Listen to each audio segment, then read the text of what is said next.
Bonjour et bienvenue à tous, nous poursuivons notre méditation pour apprendre à bien prier le Saint-Rosaire avec l'aide et l'intercession de Saint Louis-Marie Grignon de Montfort. Aujourd'hui, 44e rose à partir du numéro 126.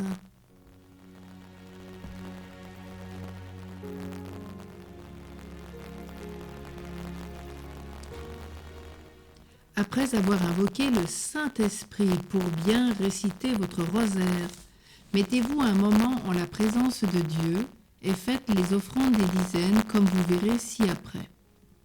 Avant de commencer la dizaine, arrêtez-vous un moment, plus ou moins selon votre loisir, pour considérer le mystère que vous célébrez par la dizaine et demandez toujours, par ce mystère et l'intercession de la Sainte Vierge, une des vertus qui éclate le plus dans ce mystère ou dont vous aurez le plus besoin.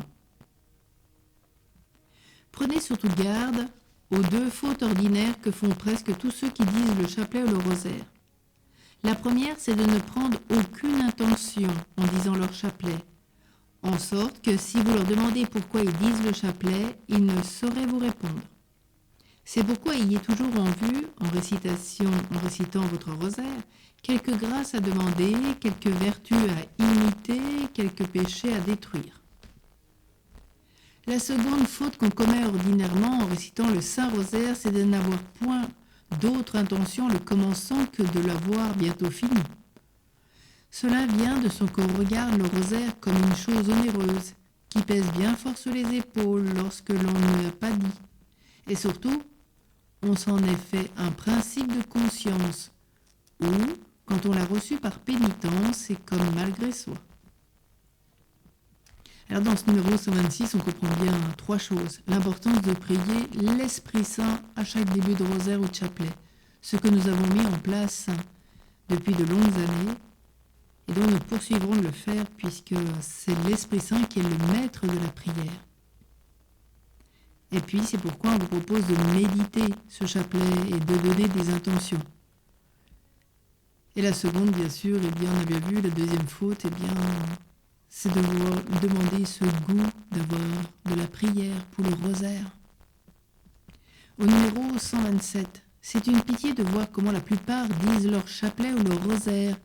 Ils le disent avec une précipitation étonnante et ils mangent même une partie des paroles. On ne voudrait pas faire un compliment de cette manière ridicule au dernier des hommes et on croit que Jésus et Marie en seront honorés. Après cela, faut-il s'étonner si les plus saintes prières de la religion chrétienne restent quasi sans aucun fruit, et si après 1000 et 10 000 rosaires récités, on n'en est pas plus saint. Arrêtez, chers confrères du rosaire, votre précipitation naturelle en récitant votre rosaire, et faites quelques pauses au milieu du pater et de l'Ave, et une plus petite après les paroles du pater et de l'Ave, que j'ai marquées par une croix ci-après. Ce qui fait que Saint Louis-Marie de Montfort, lui, on sait qu'il priait le chapelet plusieurs fois dans la journée, c'est-à-dire par exemple il priait le matin un chapelet, à midi un autre, le soir un autre.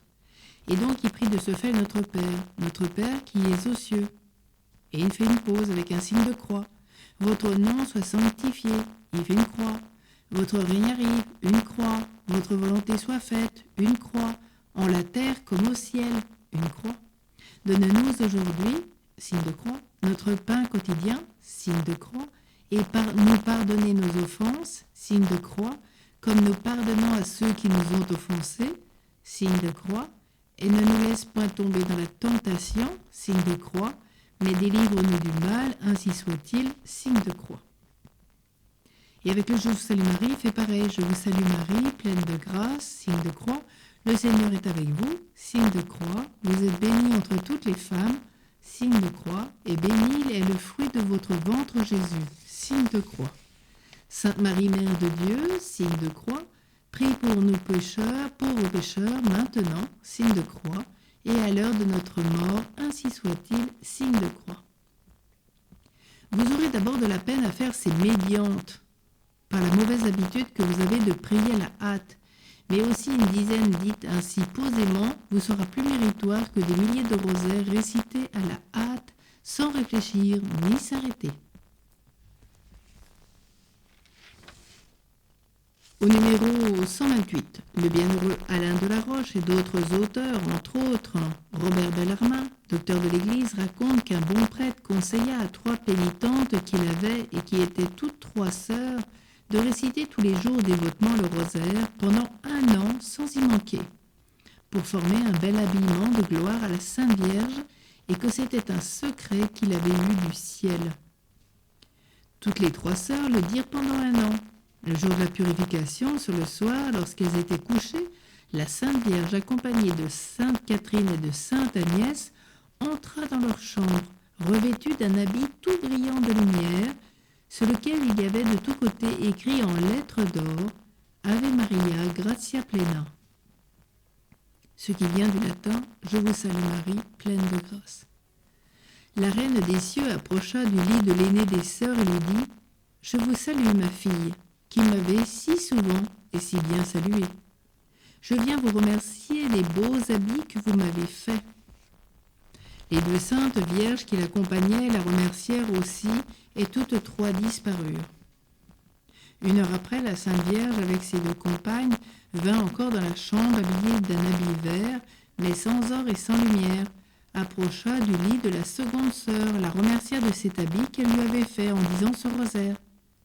Mais comme cette seconde sœur avait vu la Sainte Vierge apparaître à sa sœur aînée avec beaucoup plus de brillant, elle lui en demanda la raison.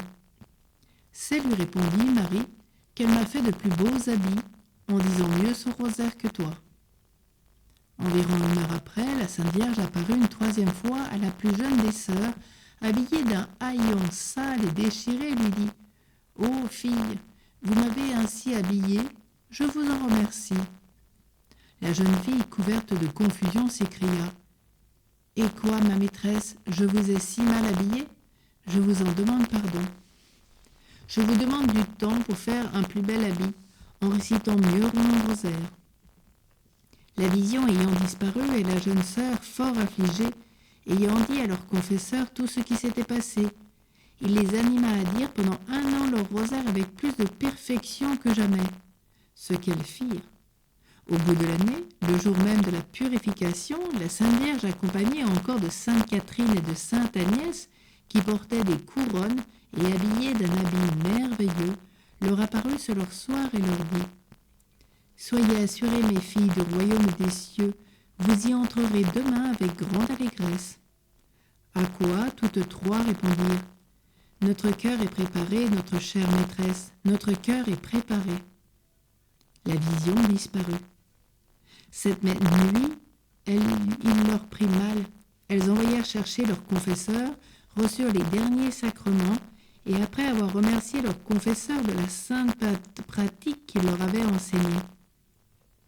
Après complis, la Sainte Vierge leur apparut encore accompagnée d'un grand nombre de vierges, fit revêtir les 3 sœurs de robes blanches, après quoi elles marchèrent toutes 3 pendant que les anges chantaient. « Venez, épouse de Jésus-Christ, recevez les couronnes qui vous sont préparées dans l'éternité. » Apprenez plusieurs vérités de cette histoire. Premièrement, combien il est important d'avoir de bons directeurs qui inspirent de saintes pratiques de piété et particulièrement le Saint Rosaire. Deuxièmement, combien il est important de réciter le rosaire avec attention et dévotion. Troisièmement, combien la Sainte Vierge est bénie et miséricordieuse envers ceux qui se repentent du passé et proposent de mieux faire. Quatrièmement, combien elle est libérale à récompenser pendant la vie, à la mort et dans l'éternité, les petits services qu'on lui rend avec fidélité. Notre-Dame du Saint-Rosaire, prie pour nous. Apprends-nous à prier le rosaire comme tu le désires. Saint Louis-Marie Grillon de Montfort et tous les saints qui ont prêché le Saint-Rosaire, prie pour nous tous. Amen.